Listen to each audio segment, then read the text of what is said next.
O exército não rima com política.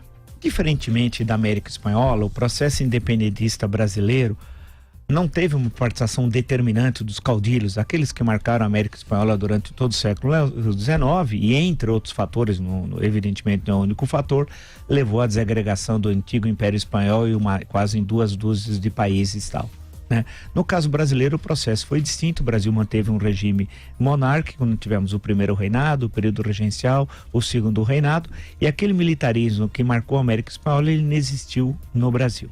Porém, em 1889, novembro, dia 15, veio o golpe militar republicano. Mesmo naquele período entre 1889 e 1894, durante os governos de Deodoro da Fonseca e Floriano Peixoto, né? Se você não é possível afirmar que foram governos militares estrito sensu. Por quê? A participação dos republicanos históricos e alguns não tão históricos deram um caráter muito mais civil-militar e mais civil ao governo do que um governo militar. Durante toda a República Velha, a participação dos militares estava bastante restrita, mesmo tendo um presidente de origem militar, que foi o Hermes da Fonseca, mas eleito presidente na célebre campanha civilista, que encontrou Rui Barbosa como adversário em 1910 e tal. A Revolução de 30, ela é fundamentalmente uma revolução civil, apesar da participação dos militares. A exceção de participação de militares na política é justamente o ano de 1964, mas mais especialmente o período, a década entre 1968 e 1978, que vigorou o Ato Institucional número 5. Nos últimos 30 anos, os militares tiveram uma participação política quase que inexistente. Cumpriram e seguiram à risca o que determina a Constituição e foram muito importantes para isso. Se dedicaram às suas atividades constitucionais, as missões no exterior, e foram tantas missões de paz, e há uma série de missões aqui dentro do Brasil que inclusive são desconhecidas, infelizmente, do grande público e tal. O que chama a atenção nesse tempo mais contemporâneo é que alguns militares, não sei se que uma espécie de resposta a... Eu estou me referindo ao general Ferreira dos Correios, que é atual presidente dos Correios há cerca de 10 dias.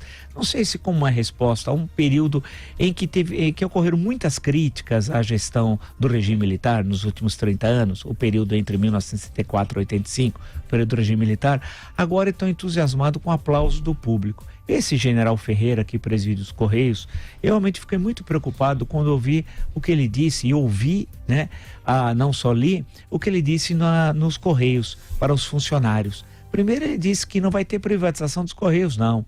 Segundo, ele disse: eu sou da turma do Mourão. E depois ele disse que o presidente da República, quando militar, presidente eleito, entenda-se, foi subordinado dele e que não teria privatização dos Correios e que ele estava lá para proteger os funcionários. Alto lá. O senhor não está nos Correios para proteger os funcionários, o senhor está nos Correios para transformar aquela empresa numa empresa eficiente, que foi destruída pelo PT. Segundo, o senhor está lá inclusive para passar um pente fino e descobrir possíveis existências, se é que há ou não, de corrupção dentro dos Correios. O senhor está lá para isso. E outra coisa, o senhor não está lá para impedir a privatização. Privatização é uma decisão de governo. Outra coisa, o presidente eleito não é subordinado do senhor, é o senhor que é subordinado ao presidente da República. Na verdade, o senhor vai ser subordinado ao novo ministério que vai ser criado, que não é o Ministério das Comunicações, do qual os Correios são subordinados. Em suma, o senhor precisa entender qual é o seu papel nesse momento histórico no Brasil.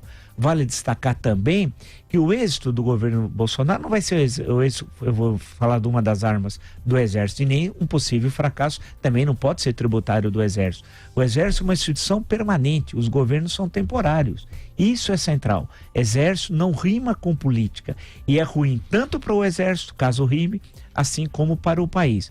Portanto, essa questão tem de ficar clara. O que há, sim, é a participação de elementos, geralmente generais, da reserva no governo. E por quê? Porque eles têm um saber técnico adquirido durante quase 4 décadas servindo ao país. Isso é uma coisa. O Exército estando participando do governo, mas não participando da política.